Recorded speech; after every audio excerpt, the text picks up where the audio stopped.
சரி, மாற்றம் வேணும் அப்படின்னு ஓட்டு போட்டிருக்காங்க. ஆனா, இந்த ஆட்சி வந்த வேகத்துல மிகப்பெரிய ஏமாற்றத்த குடுத்திருக்கு. மக்கள் வந்து உண்மையில திணறி போயிருக்காங்க.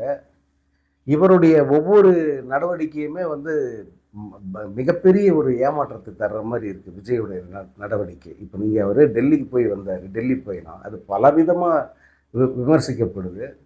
முழுமையான ஒரு தோல்வியை சந்திச்சாரு விஜய் டெல்லியில அப்படின்னு சொல்றாங்க. ஏன்னா பிரதமரோட அவருடைய சந்திப்பு 10 நிமிடம் தான். 10 நிமிடம். இந்த 10 நிமிஷத்துல என்ன நடந்திருக்கும்?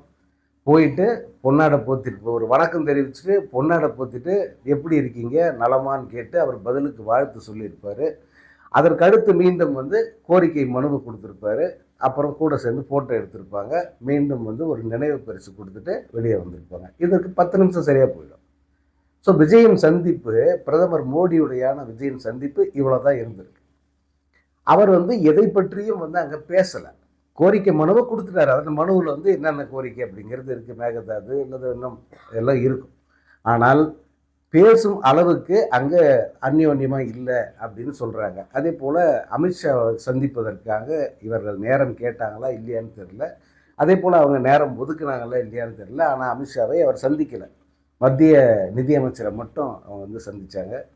அதேபோல அங்க இருக்கிற கூட்டணி கட்சி தலைவர், காங்கிரஸ் கட்சி தலைவர் அல்லது சோனியா காந்தி, மூத்த தலைவர் சோனியா காந்தி இவங்க யாரையுமே வந்து அவர் பார்க்கல.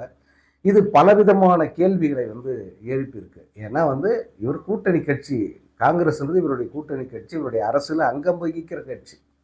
ஸோ அந்த கட்சியினுடைய தலைவர்களை பார்க்காம ஏன் வந்தாரு? இங்க போயிட்டு ஏன் பிரதமர் கூட எதையும் பேசாம வந்தாரு? ஏன் அமித்ஷா வந்து அவரை சந்திக்கல?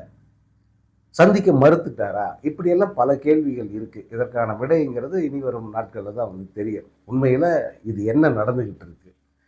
இங்க அ விஜய்ங்கிறவரு பாஜகவினுடைய அசைன்மென்ட் அப்படின்னு தான் இப்போ வரைக்கும் பார்க்கப்படுறாரு. ஆனால் அப்படிப்பட்ட விஜய் வந்து டெல்லிக்கு போயிட்டு ஒரு முழுமையான தோல்வியோட திரும்பி வந்திருக்காரு.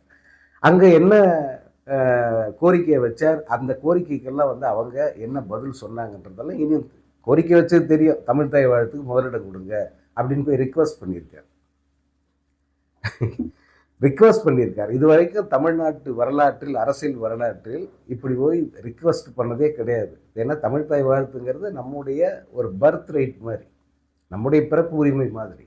அந்த உரிமையை அவங்களோட அனுமதியோட நம்ம கடைபிடிக்கணும் அப்படின்னு ஒன்றும் கிடையாது. ஆனால் முதல் முறையாக விஜய் இப்போ இந்த அனுமதியை கேட்டிருக்கார். இப்படித்தான் வந்து இனி வரும் நாட்களில் இவருடைய அரசு வந்து இயங்குமா அப்படிங்கிற கேள்வி வந்து எழுப்பியிருக்கு.